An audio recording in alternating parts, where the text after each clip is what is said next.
Imagine sitting in a room with a young autistic girl who has never spoken a single word in her life.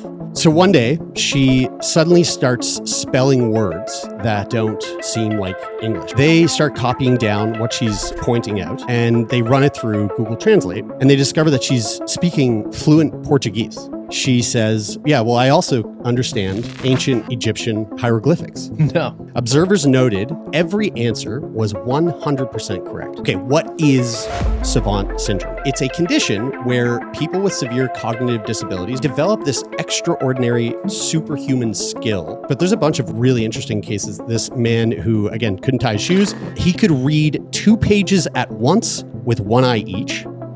He memorized over 12,000 books, word for word. Another one is Tony Sicorsa. He was a doctor. He got hit by lightning, suddenly became obsessed with piano, composing entire symphonies out of nowhere. Actually, Tay, it's too bad you were wearing a helmet when you got hit by that car. I know, I hate my life.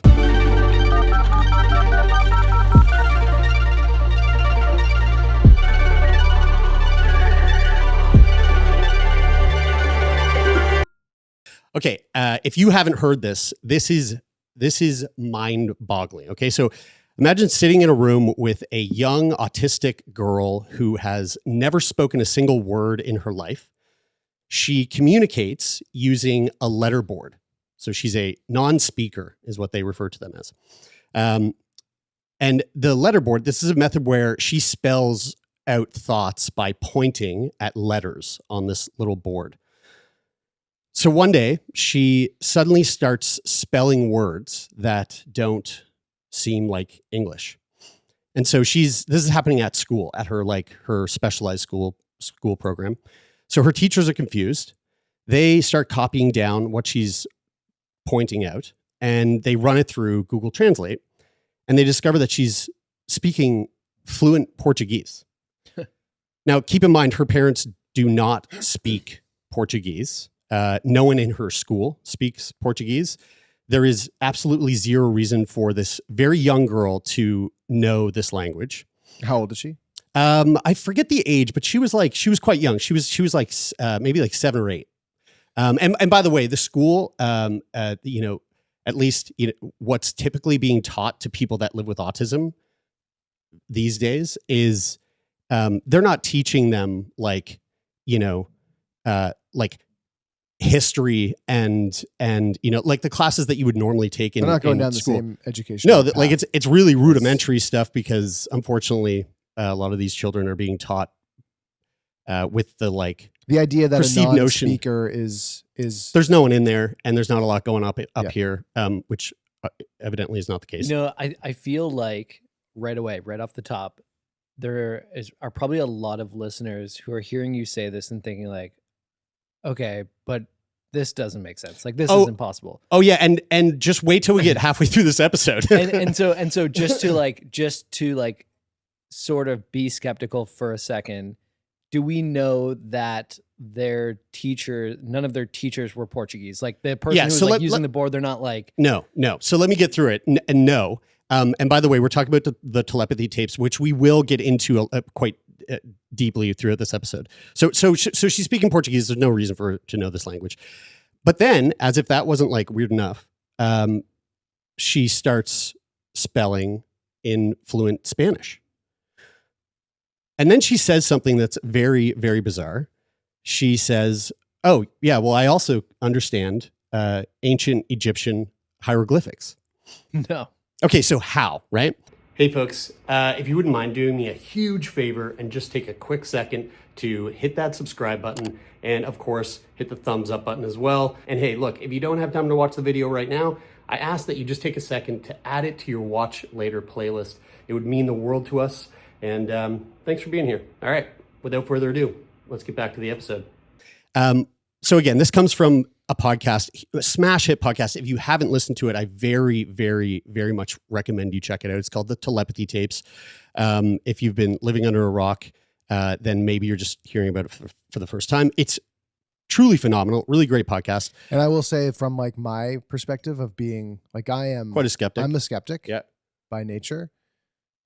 They do a really, really good job of being like, hey, if you're a skeptic, This sounds crazy. Here's but- all the things that we are doing to try and position this towards the skeptics to show you that there is like something here worth digging into and uncovering and understanding that we know, especially to skeptics, sounds batshit crazy. Bananas. And yeah. since listening, Taylor has started remote viewing. Yeah. Right. I stare at goats. So this example of this young girl, which we'll get into the details of it a little bit further.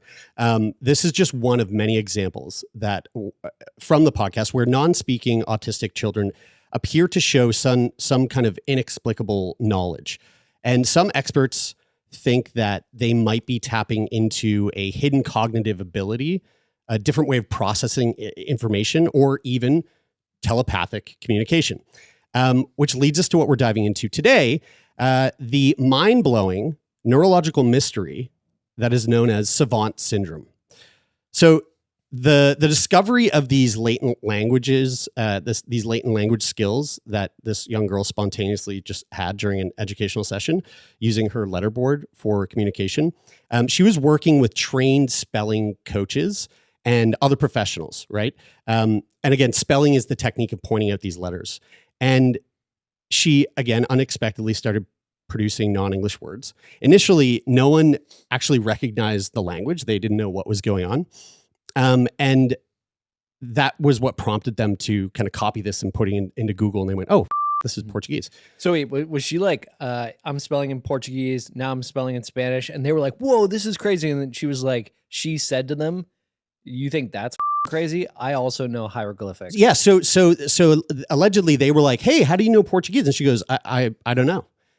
She goes, I also know Spanish. And so she started doing Spanish. And they were like, whoa, okay, how do you know these languages? She goes, I don't know. I also know Egyptian hieroglyphics.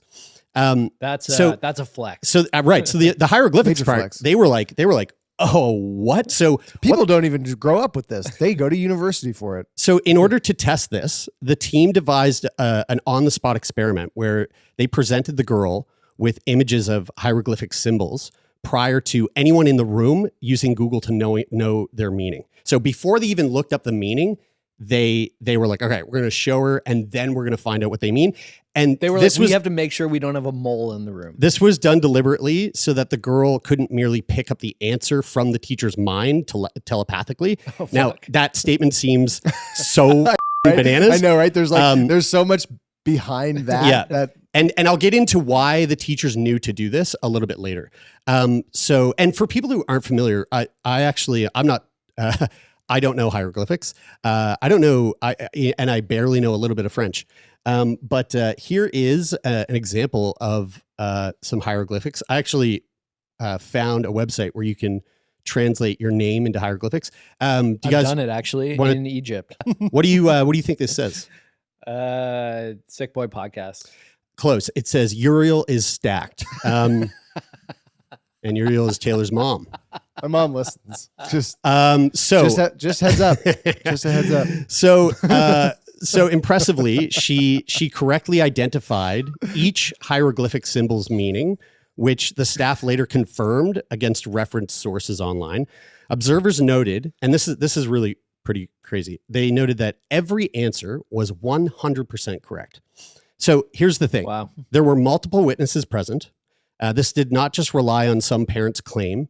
It unfolded in front of several professionals. According to the creator of the podcast and filmmaker Kai Dickens, the host of the Telepathy tapes, there was a teacher, a classroom aide, and the school principal were all in the room witnessing the girl's multilingual output and hieroglyphic identifications. The girl's ability to switch from Portuguese to Spanish to English, despite growing up in a monolingual English family from Wisconsin. And by the way, we're talking about Wisconsin, right? So like, if you can think about Wisconsin and then think about things like Portuguese and Spanish, like we're talking. Oh, yeah? Yeah. Oh, yeah? Yeah. No, you betcha, that's yeah. not Yeah. Wisconsin. Well, you betcha. They Yeah, I do mean, ki- they do- Minnesota, they do- Wisconsin, they do sort they- of. I think there's a bit of that. They're accent. side by side. They sound exactly the same. They really do. It's Do they? oh yeah. It would be really hard to tell Yeah? the difference Oh, between really? a Minnesotan and a Oh, yeah? Wisconsin. Oh yeah. So obviously this girl was was kind of shocking these people, these adults that were present.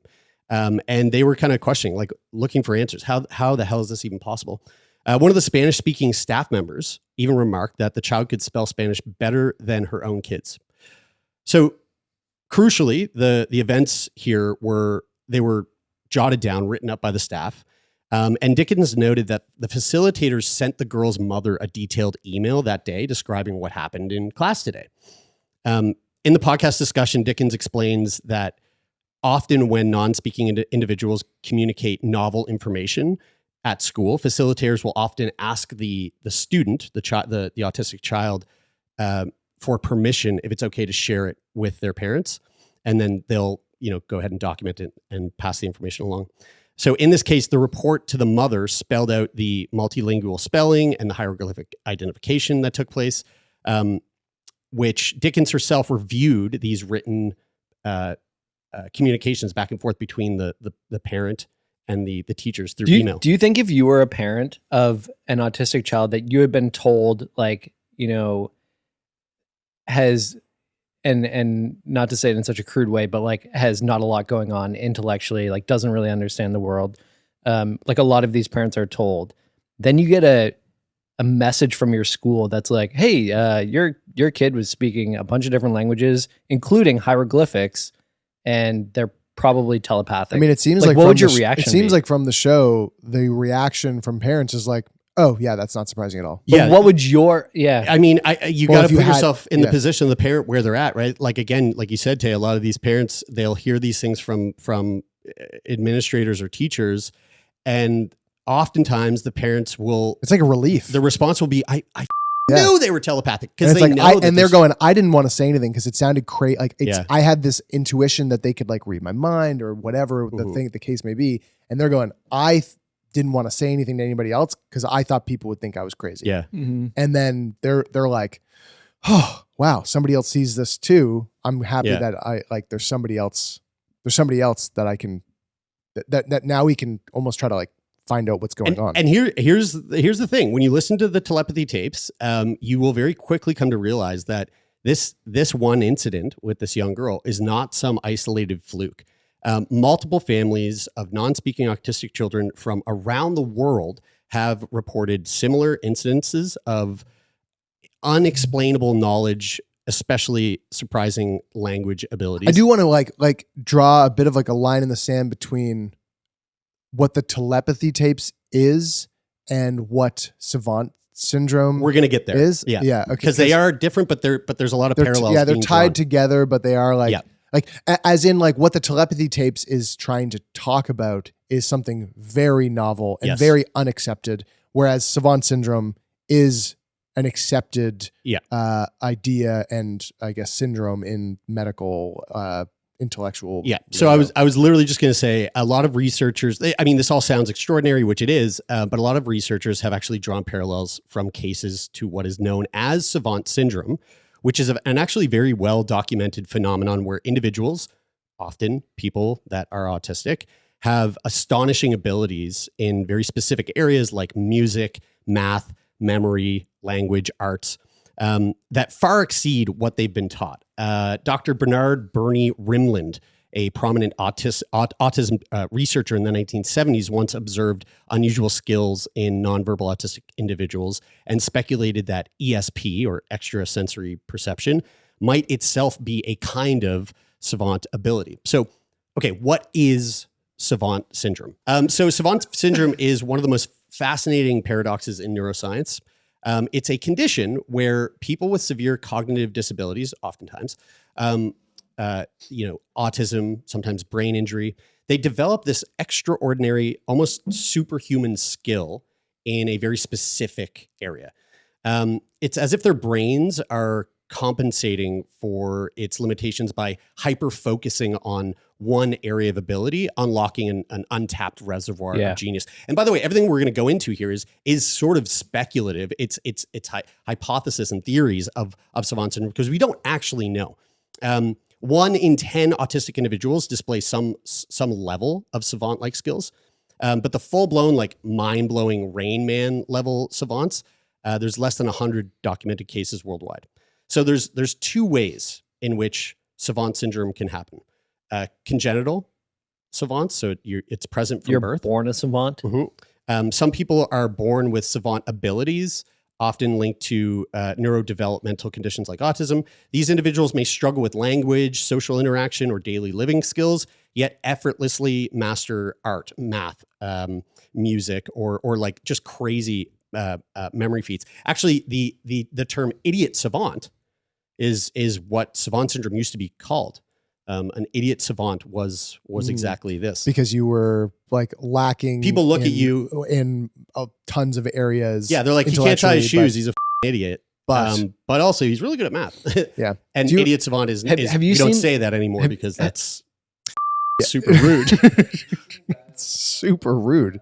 What is there like a word for if you're not nonverbal but you have Like you don't communicate very much, or yeah Say what you would assume it to be. Just let's see where this goes. slow verbal, nonverbal, and slow verbal. Sure. So I think I was listening to Kai Dickens the other day. I listened to her interview on Rogan, and he kept saying nonverbal. Yeah. And she continuously said and even like tried to correct him at one point. Non-speaking. Because they're verbal in the way that they do communicate Yeah. using words. They're just not speaking. them out Or loud. sometimes they Choose can't not even to, communicate to use words, but they can still verbalize with like grunts and like Yeah, sure. sounds. It's not Okay. like they don't have a Right. voice box, right? So So- non-speaking. Yes. So we have the congenital savants. But there's another way that it can happen where it's called acquired savant syndrome or the accidental genius phenomenon. Oh yeah. So in some cases, a brain injury, a stroke, or a neurological disease can suddenly turn an ordinary person into a savant. People who have had no prior interest in things like art, music, or math wake up and they're obsessed with painting or composing or calculating That's crazy. numbers. Because like, how could something happen to you? Like, how could I be me now and then get a brain injury and all of a sudden be like good at music? Right. It's almost like how rocks are always a sculpture. Do you know what I mean? Like The sculpture is within the rock always. Like it's waiting to be revealed. Exactly. That Yeah. quote or whatever. Yeah. Like the sculpture of the rock is inside. You just chip away until it's there. I mean, this does raise the question of like, do we all have hidden savant abilities just waiting to be like switched on? Yeah. Like, is that possible? And again, we'll get into some of that in a bit. But here's where it gets like really wild. Some scientists believe that understanding savant syndrome may hold the key to unraveling deeper questions about human consciousness itself, which again kind of ties back to telepathy tapes. How does the brain store and retrieve information? Why do some people access knowledge in ways that seem utterly impossible? Could our perception of intelligence and reality itself be far more limited than we think? So if savants can pull complex knowledge from seemingly nowhere, does that mean that we all have this subconscious database of information just waiting to be tapped? Savant syndrome challenges our entire understanding of intelligence, memory, and even what it means to be a conscious being. So we'll get into some famous cases of savant syndrome. If you've seen Rain Man, you know Dustin Hoffman's character was a savant with extraordinary memory skills. That character was actually written based on a real person, and the real person, his abilities and story is actually far more unbelievable than the film. The guy's name is Kim Peek. This is a photo of Kim. He wasn't just good at remembering things. This guy was literally a walking ChatGPT. He could read 2 pages at once with one eye each. He memorized over 12,000 books word for word. He could recall every road and zip code and area code in the United States. And for context there, estimates suggest that there's approximately 817,769 unique street names across the country. There's no way an individual stores that information in their brain. They must be like pulling it from The cloud. yeah, I mean, in The knowledge cloud. kind of Yeah. like consciousness, like Right. He like knew- a general consciousness. You know, like Yeah. if you imagine that everybody had a piece of that information, and you were just drawing from all of their experiences. Well, that was just like, I mean, I don't want to global give we don't want to consciousness. give the telepathy tapes away, but like there's something to that in the show. but when you totally. think of that, it's like, how could he have all of that information in his brain? It's He like also insane. knew any historical date, musical. You named any composition of music, he could tell you the exact date and person who composed the music. Sports statistics, he was better than Google. And the wildest part is that he didn't so here's what's happening. What's not happening here is that he's not just remembering facts. He can instantly recall the exact page number of a book where those facts appeared, right? It's not like he's going, oh, I remember the fact because I read it in this book. It's like he's like, oh, I know the layer. fact and I know the page, the line number, and the author who wrote it. Like, It's crazy to me because the more I've gotten into computers over the years and like building my own computer, to think that a brain is capable of processing data like that, it's like unbelievable. Mhm. Like we built tools that do this specifically that are meant to be like the best in the world at doing this, and they can't fit into the size of Yeah. a brain. but there was a catch with Kim. So he has this like superhuman ability with his brain, but he couldn't button his own shirt. He walked with a distinct shuffled gait because he had motor coordination issues. His IQ was below average, and he struggled with like abstract reasoning.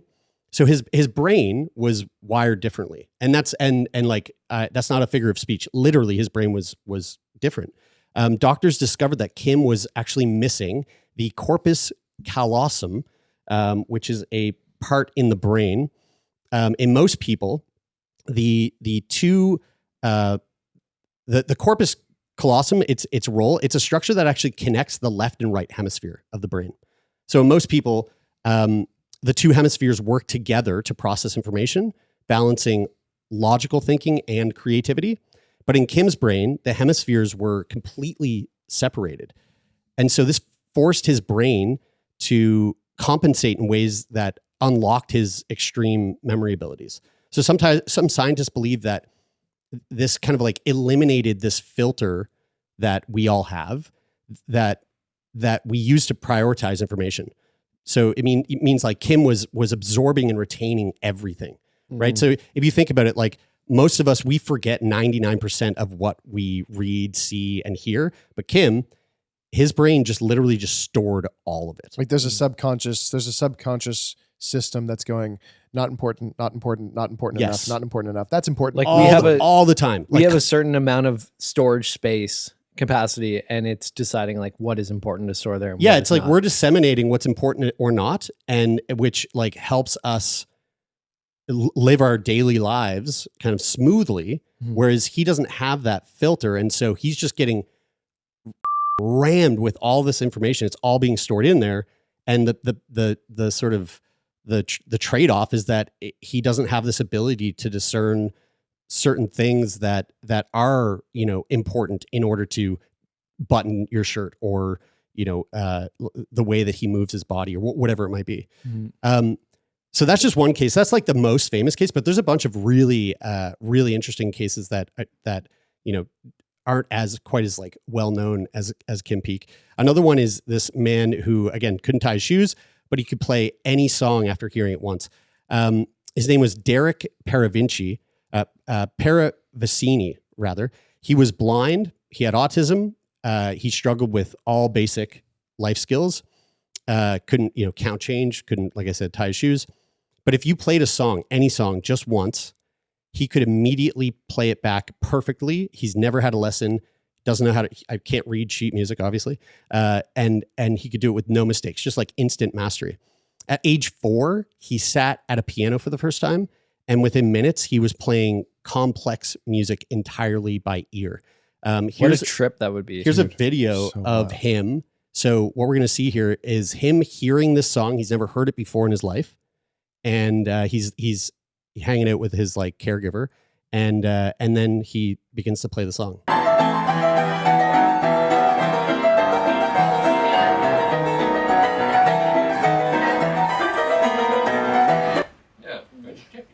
I can do that one, Adam, yeah.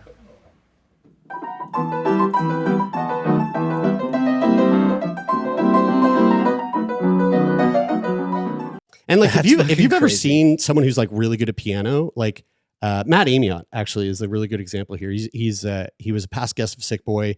He died of cancer. He was an incredible musician and a really incredible pianist, and a great pianist. And he would hear that song, and he would probably be able to play that song by the end of the day. But if you watch Matt trying to like work through this song that he's never heard before, it's like they're listening, they got to stop, they got to kind of like feel it out. They get a piece, they make a mistake, they realize the mistake, they go back, it. correct it. This guy's just like, boom, instant. I think one of the craziest things about that, I mean, obviously, Also, he can't see. Yeah, Like- okay. Everything is crazy about it, but he can't see. And the hardest part for my brain to grasp in that, and it's the same with anybody who's blind and is playing a musician, is like with a guitar, I can more so understand it, but with a piano, he just puts his hands on the right place immediately. He didn't feel the piano. He didn't touch a key to check that he's in the right Nope, spot or exactly. anything. It's like I don't know how many keys are on a piano, but there's enough for it to be confusing.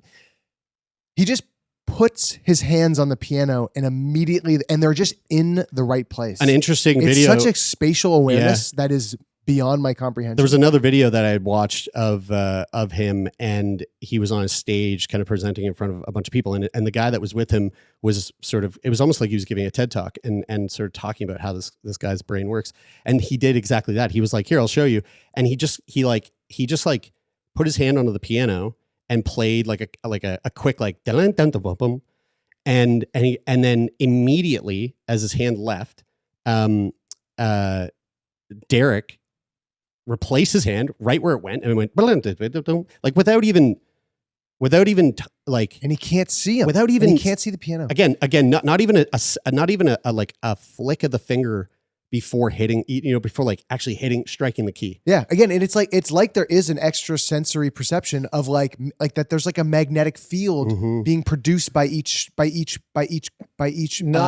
piano key, and that his hand is just not to take some of the magic out of it, but we have had a lot of conversations with people who are blind, and they do have some level of sight. Yes, right. Yes, is this a case of like he might be able to see you couldn't enough? quite see it there, but that if you actually look at his eye, I don't know, but when you look at his eyes, he's not even looking at the no, yeah, and also like I'm pretty sure there's not a lot of like color in his eye. You know what I mean? Like he's got that like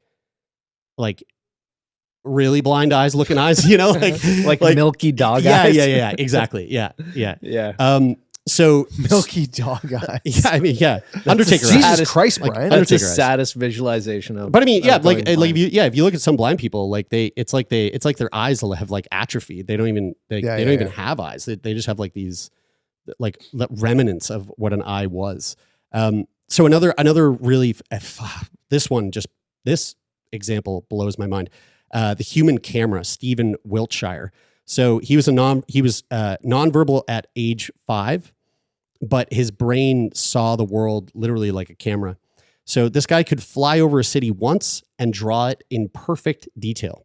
And I don't mean just like a nice like sketch of like what he saw. I'm talking like accurate building counts, window placement, street layout, down to the exact number of like lamp posts. He did this for Tokyo, London, New York.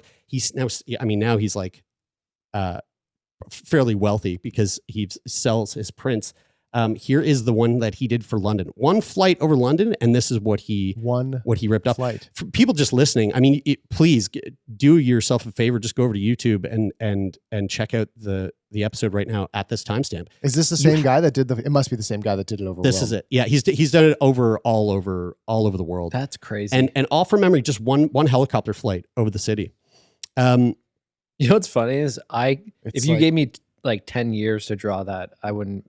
Oh my God. I wouldn't draw it that first of all, nice.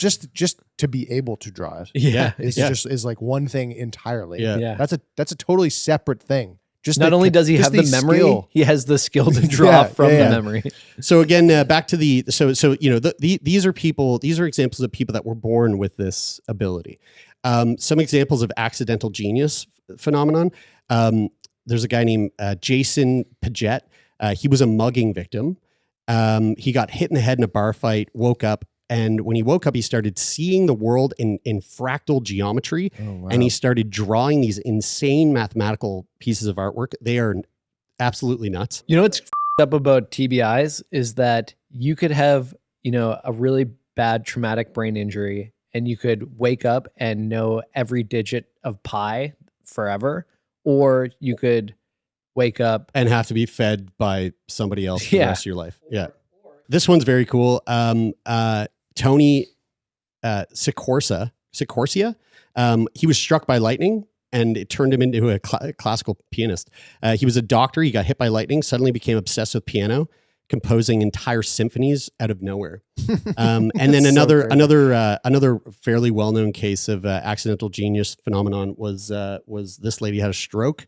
Sound like you could work at a Chinese restaurant. Yeah. Was she French You know or what's was she crazy? American? She was Chinese, dude. What a gamble of, if I feel like people don't talk about this enough, but if your life is like really down, if you're feeling really down and out, like there's always, you could stand on top of a tall building in a lightning storm and there's a chance There's a chance.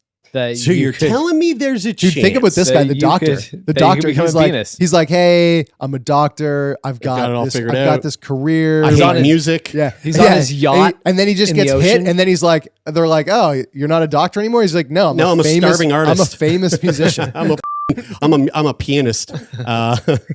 Actually, Tay, when you it's too bad you were wearing a helmet when you got hit by that car, because maybe you would. Because maybe I would have had a brain injury that would have turned me into something. have worthwhile. have a sweet Chinese accent. I know. I hate my life. you actually do kind of have What do you savants think in that you. would sound like if you got hit by a car and you ended up with like a new accent? What would that sound I like? don't know. Probably like Southern China, Like what? Sorry, like Shanghai. I can't Shanghai. I can't picture it. I'm not even really familiar. I just feel like it would be from down south. But Right. what would it sound like? All right, if so you what would did that it? sound like? Do you think? Okay. So what's actually happening in the brain of a savant, or at least what do we think? Yeah. Savants aren't just good at something; they process the world fundamentally differently than the rest of us. Most research suggests that it comes down to this again imbalance between the left and right hemispheres. So the left hemisphere, it's responsible for language, logic, analytical thinking. The right hemisphere specializes in patterns and creativity and spatial awareness and raw perception. So most documented savants, whether born with or acquiring them later by injury, show some sort of damage or underdevelopment or inhibition of the left hemisphere. So the right hemisphere then kicks into overdrive to compensate for the lack of the other side. So you'll see things like insane pattern recognition, like math savants seeing numbers as shapes instead of as numbers. Photographic like memory. Storing entire books or cityscapes with perfect recall. Instant artistic or musical mastery. So, playing complex music without any training. And it's as if the brain is like reallocating resources and supercharging raw perception, memory, and creativity while bypassing other reasoning. So one hypothesis here is called the memory vault. So savants don't actively think about what they're doing. It just happens, right? So Kim Peek, he didn't memorize books. He just knows them. Derek Paravicini didn't learn piano. He just sat down and played piano.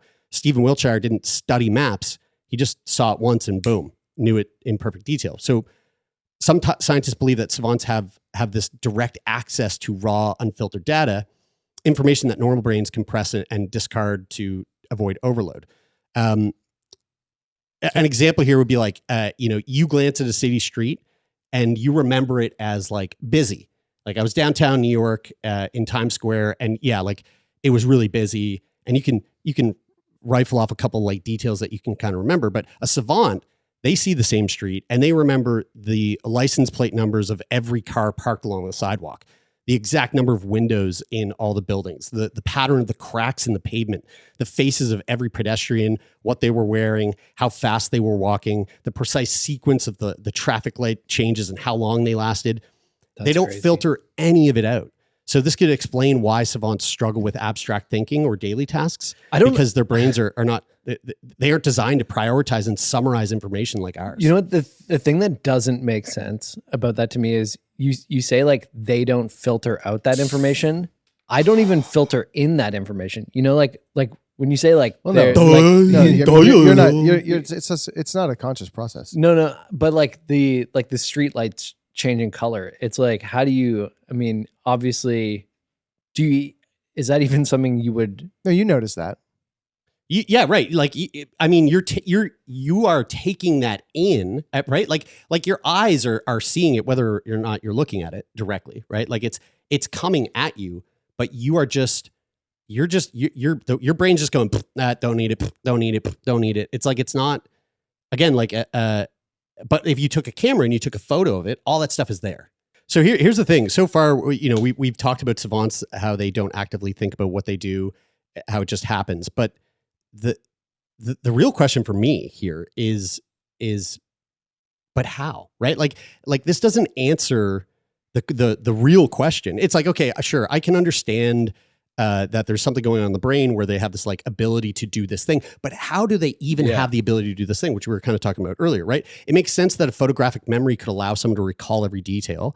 It makes sense that someone with enhanced pattern recognition could help them compute massive numbers, instantly. But what about the skills that have like no obvious source? Like take Derek, the pianist. He sat down for the first time and immediately played complex music without a single lesson. His brain was wired for musical recognition, obviously, but where did the understanding of musical structure even come from?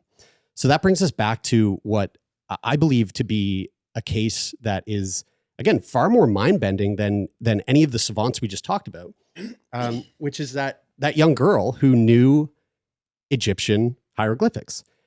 How can we explain what the hell is going on here? This isn't just a heightened memory or incredible pattern recognition. This is literal knowledge that should have been impossible for her to access. So the central hypothesis in the telepathy tapes is that these non-speaking children may be demonstrating some type of telepathic ability or ESP, which is precisely why when the teachers of the girl learned about her ability to speak these new languages, they chose to show her these images of hieroglyphics prior to anyone in the room using Google to know what the meanings were. And this is because, as miraculous as this moment was, it's not a moment that actually came to that much of a surprise to these teachers. You know, it wasn't some big paradigm shifting moment because these people were already somewhat familiar with the notion that some of their students who were autistic were capable of, quote unquote, reading their minds. So in the telepathy tapes, Kai Dickens, she teamed up with a woman named Dr. Diane Hennessy Powell, a Harvard-trained neuroscientist and psychiatrist who, and they teamed together to investigate this possibility of telepathy. Now, Dr. Powell, she's already been studying telepathy in autistic children for decades, and the two of these people, Kai and Diane, they designed some controlled experiments for the podcast. FYI, heads up, if you have been listening to telepathy tapes, we're actually scheduled to have Diane on the podcast very soon, and I'm so excited.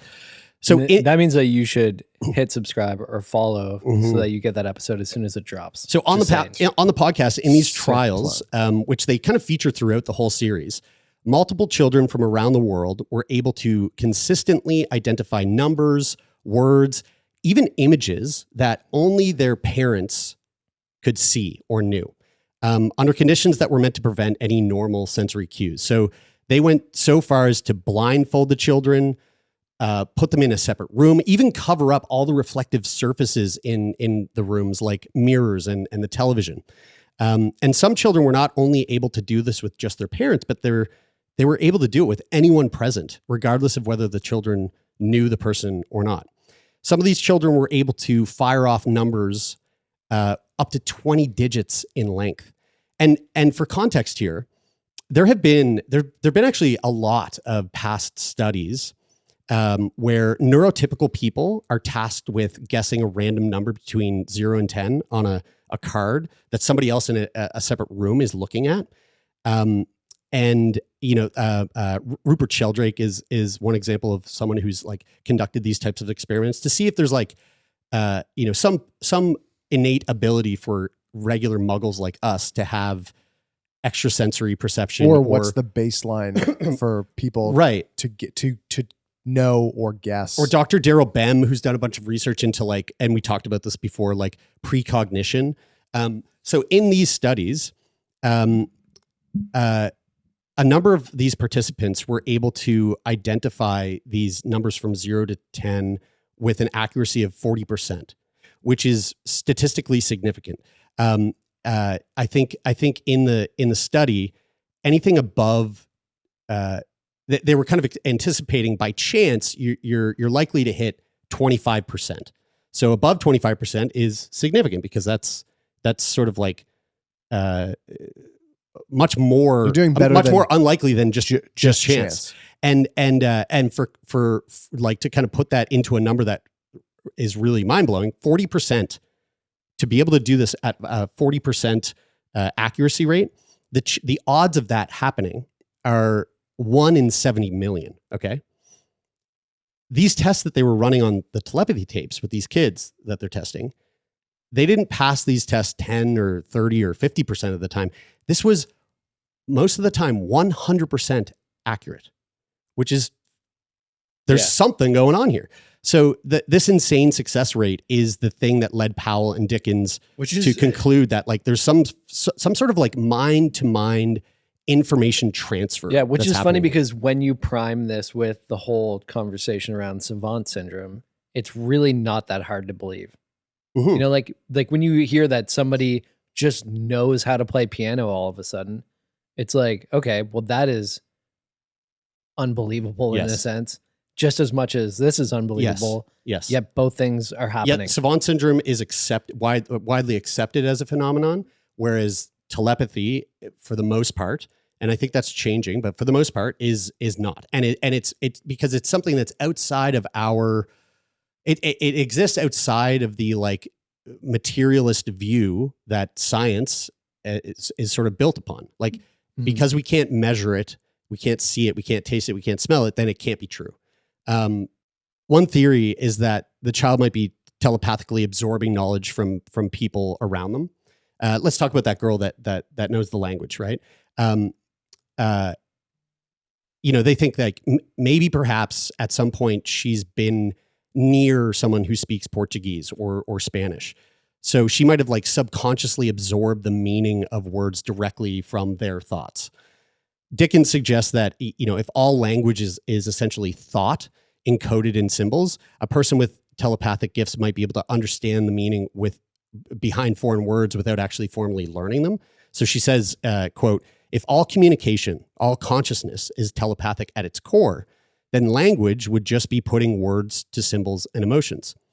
So this could maybe explain why this girl suddenly just understood and produced perfect Portuguese and Spanish, despite ever being taught it. But even that doesn't account for the understanding of the hieroglyphics, right? It's totally, I mean, like the whole thing, again, from the skeptical view in telepathy tapes, it's like there's a big red flashing light that's like, this has got to be bullshit. That just but it comes from, it's like there's a thing that we've noticed that is happening, and it's like we can prove, it seems from the show, that we can prove that it's happening. And so it seems to prove that there is this thing that's happening, but we don't have the technology, the tools, the understanding of to in any way do the thing that we are so innately wired in the 21st century to do, which is to measure it, to like understand it, to know the mechanisms that are producing the thing. And it's like, we don't have any of that. And then, so there's an unbridgeable gap between, or seemingly unbridgeable gap between science and this thing that we seem to be able to prove is happening. So here's the thing. Okay, sure. Like this is all the stuff that we are seeing, or that like Kai and Dr. Powell or Rupert Sheldrake are seeing, that, and they're going, look, there's something going on here. But the craziest part about all of this is the words that are coming from these children that are actually seemingly able to do this unbelievable feat. A lot of these children have offered up their own explanations for where their understanding of this knowledge is coming from. Buckle up, okay? If you're a skeptic, we probably lost you an hour ago. But when parents ask these non-speaking children how they knew these things, that by all accounts they should not know, they almost all of them give the pretty much like the exact same answer. They all describe a unique telepathic gathering place that they refer to as this place called the Hill. So the way that they describe it, it's a sort of spiritual gathering point depicted as a metaphysical space where non-speakers and not just non-speakers, but also like the divine, they all congregate. And it's so crazy, but listening to those words come out of your mouth is like, it just sounds so fucking crazy. And also when you're listening to the telepathy tapes and you like are almost like slowly brought to this place where you're like, oh yeah, like I could believe that. I could believe that. I could believe that. Mm-hmm. And you get to the Hill, you're like, yeah, I can believe that. But like when you hear it, so, like when you just put it out there and say what it is. It's almost like a and again, this reverse. is coming from the mouth of the people that are able to do this thing. And so like, obviously it's very easy to brush this off as crazy, but like you also kind of have to, we've been treating these non-speaking autistic people for as long as we've been alive and much further into the past as like just invalids and there's nothing going on up there. But we now know, like, and if you've ever met someone with autism and spent any amount of time with them, you know that there's someone in there. There's somebody in there who has like the ability to love. Autism on the spectrum, on the end of the spectrum. Yeah, like a non-speaker. Like there's a person in there. But they're saying, hey, this is the thing that's going on. Again, let me just get to the a little bit more of an in-depth description of the Hill here. So they're congregating there with their friends from different zip codes from around the world. They're having these like, it's like Discord. These like, yeah, it's exactly. It's like a metaphysical Discord space, but they like, there's an element of them that is, they are there. Right. And again, from the skeptical perspective, people from different places who have never communicated in the way that we would think about communication all call it the Hill. And if you're, it's crazy, dude. It's fucking. So you're jealous that you can't access the Hill, you can always join us on our Discord server. The link is in the description. So within this space, individuals report engaging in the talk on the Hill, a phenomenon where they communicate telepathically with their peers. Some of them have intimate relationships with people at this place. This interaction is said to occur irrespective of physical proximity, suggesting that there's a shared mental or spiritual plane. Participants often recount consistent details about the Hill. They describe it as a communal space for exchanging thought, emotions, and knowledge. In the podcast itself, Kai hears about this place called the Hill where she's like, I don't know about that. And she hears it from like a family in Chicago. And then she ends up like going to speak to some guy in the southern rural United States who's a pastor at like a youth out of this church. And they have like a youth group that has autistic children. And without even saying anything about the Hill, he brings it up in conversation with her and is like, have you ever heard of this? And she's like, what? Yeah, I have. And so like she's hearing this from people that like aren't even connected to each other, but they're all talking about the same thing. So these descriptions, although yes, they're hard to interpret scientifically, but they suggest that from the child's perspective, something real is happening here, which if you give yourself the open mind to allow this to be a potential, it raises some fascinating questions. Are these kids accessing knowledge from something beyond their own minds? Right. And here's the thing. This isn't like a new thing. A lot of spiritual traditions suggest that all human knowledge, past, present, and future, exists in some universal field known as the Akashic records. So you can find this concept in Hindu and theosophical traditions. They describe some kind of like cosmic library where every event, idea, and piece of information is stored. Mystics claim that certain people can like tune into these records or this kind of plane and retrieve knowledge that they've never learned in the conventional sense. And so, could this explain why some of these savants seem to just download knowledge and skills out of nowhere, like Kim Peek or like Derek. I've told you guys these stories, and I won't retell them now. But I had some really profound experiences when I was doing my yoga teacher training in India, and I, it's crazy because I feel like my skeptical materialism brain is like almost in denial that those events happened to me, like that I experienced them. Yeah, because it's hard to believe that they were actually real. Yet they actually did. Yet they happened. I know that I experienced it. Yeah. And I do believe in this sort of like shared consciousness plane that I don't know how, I don't understand. Like there's no way for me to understand it, make sense of it, or measure it. But I feel like it happened, and I feel like it exists. So we kind of brought it up earlier, but like, can savant abilities be unlocked by people like you and I?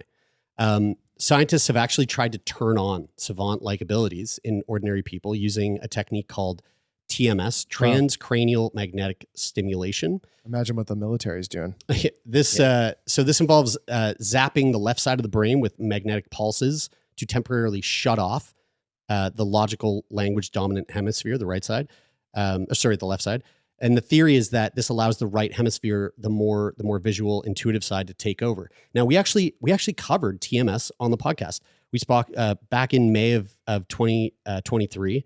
We spoke with Owen Scott Muir, and that episode was titled "Finding Relief from Lifelong Depression: Accelerated Transcranial Magnetic Stimulation." This guy was using this TMS as a way to treat depression. This is a depiction of TMS. So, you've got this coil over your head and it's zapping magnetic current through your brain. If I had depression, I'm sure it'd be treated if I all of a sudden was a piano savant. Yeah. Here's some interesting study results of TMS, where people briefly gained sort of like insane abilities that they didn't have before. There was a man who suddenly became just like a human calculator. After receiving TMS, a subject who had no prior math skills was suddenly able to solve complex arrhythmic problems in his head instantly. He couldn't do this before. It's funny that they all become nerds. And then the effect disappeared once the stimulation stopped. Crazy. There was a woman who had never drawn anything beyond like stick figures. Suddenly she could start sketching like hyper realistic faces. Oh, wow. Again, faded away when it was over. And then this one's really cool. A 40% increase in problem solving genius. So in one study, subjects had to solve the infamous 9-dot problem. It's a puzzle that is difficult that not one single person in the control group could solve it. But after the participants did the TMS, they were given 10 minutes to attempt to solve the 9-dot problem. And prior to stimulation, none of them could do it. However, post-simulation, over 40% succeeded within the 10-minute time frame. So the idea here is you have 9 dots in rows of 3, sort of creates like a box, if you're just listening, like a square with a dot in the middle, each dot kind of completing the square. And the idea is that you have to join all 9 dots by drawing a minimum number of straight lines. That number specifically is 4. So you have 4 lines without taking the pen or pencil off the page, or just like making one straight line. And they have to be continuous. So like 5 would be easy because you just go down one side, over one, up the middle, over one, down the other side. So that'd be 5. That's one line. That's 5 straight lines. Do you guys want to give an attempt at solving the 9-dot problem? I feel like I need a pen and paper in my hand to like really do it. Well, I got one right here. So this is a 9-dot problem on a board. And obviously we won't go the whole 10 minutes, but like just give it your best shot. 2 hours later. Okay, so there we go. We tried, we couldn't. I showed you guys how to do it at the end. I think if we had 10 minutes, Taylor and I would have both got it. Yeah. Okay. Maybe after 10 minutes of a TMS, but so that, the thing here is that when people had the TMS, they were literally able to think outside the box. There's a little clue. And maybe, here, I'll just put an image up here of the 9 dots. And that's what that's actually how you do it. Skip ahead 15 seconds if you didn't want to see that. Isn't it frustrating you when don't you wanna see isn't that. it frustrating when you find out the answer to a problem like that and you're like Like, I'm such an idiot. I don't negative self-talk like ever, but Right. Yeah. Right now you're like, for "Fucking that I'm hate like, you." yeah. I should have known that. So TMS proves It that wasn't that hard. so TMS proves that the human brain has hidden capabilities that are normally inaccessible. So could this mean that we all have this inner savant just kind of waiting to be tapped into somehow? And the bigger question is like, why does our brain block us from these abilities in the first place? Savant syndrome isn't just like some medical curiosity. It's literally something that challenges everything we think and know about intelligence and consciousness and human potential. And so if savants can pull entire libraries of information out of nowhere, you know, if a girl who's never spoken or can understand languages she's never been exposed to, or if normal people can temporarily be switched on into genius mode with a magnet attached to your head, then what does this say about the human brain? I think, you know, it's obvious that we're filtering out more than we realize, compressing reality into something digestible, while a much larger part of the world and its perception sits like just beneath the surface. But I think the biggest part of this, like the thing that really makes my head scratch a bit, is this ability to like tune in to something far less tangible than anything that we kind of perceive to be our reality. Mm-hmm. And again, that's one of the things that the Telepathy tapes does so well is it kind of like, you know, by the end of the series, I think most people are going to have this like sort of moment of like shock where their paradigm, the way that they view the world, I mean, even if you're the strongest skeptic, it's got to shift even slightly. It's hard. It's really hard not to. It's really hard. Next to impossible to go. It's next to impossible to go. This is. Yeah. And like I didn't get into this, but like we could have gone down the road of like what the skeptics say, and go listen to the podcast because you'll hear it there. But like, to be honest with you, the skeptics that add their piece to what, like, you know, where they think that this is all kind of coming from, it really doesn't feel like it has legs. So like, and again, it comes from a place that seems very much kind of in denial that there's even a remote possibility that there's something quite miraculous happening here. And it's just kind of dumb. And it feels really, it's sad. It feels really unfortunate because not only does it sort of prevent us from investigating something that could be truly remarkable, it also just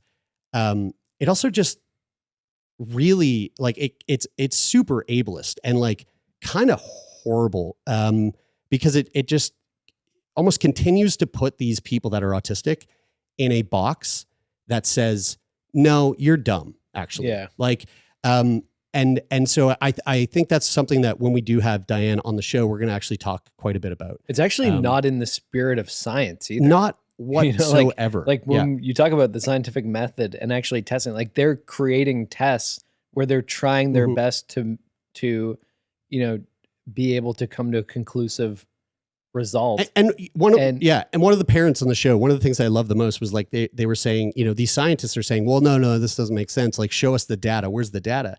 And one of the parents said, like, Akil is the data. Her son, Akil, he is the data. Like, you're just choosing not to look at it. All right, folks, thank you for listening. Hope you enjoyed that. And hey, listen, leave a comment below if you're watching on YouTube. What do you think? Have you listened to the Telepathy tapes? If you have a question that you want us to ask Diane Hennessy Powell, let us know. Put it in the comments and we'll try to get it into the conversation. If you want to support the podcast further, please don't forget to subscribe and hit the like button on YouTube. We're trying to, like, you know, get over the algorithm, the YouTube algorithm. Our obviously our numbers here are really shameful compared to all the other platforms that we're on. And if you're listening to us on one of those other platforms like Spotify, Apple, wherever you get your audio podcasts, make sure you are following the podcast And do us a favor, come on over to YouTube and just subscribe and follow us there too, because it would really help. And if you want to support the podcast further, you can come over and hang out on our Discord. And you can be a guest on the show by going to sickboypodcast.com and filling out a guest form. And that's it. That is it for this week. I'm Brian. I'm Taylor. And I'm Jeremy, and this is Sickboy.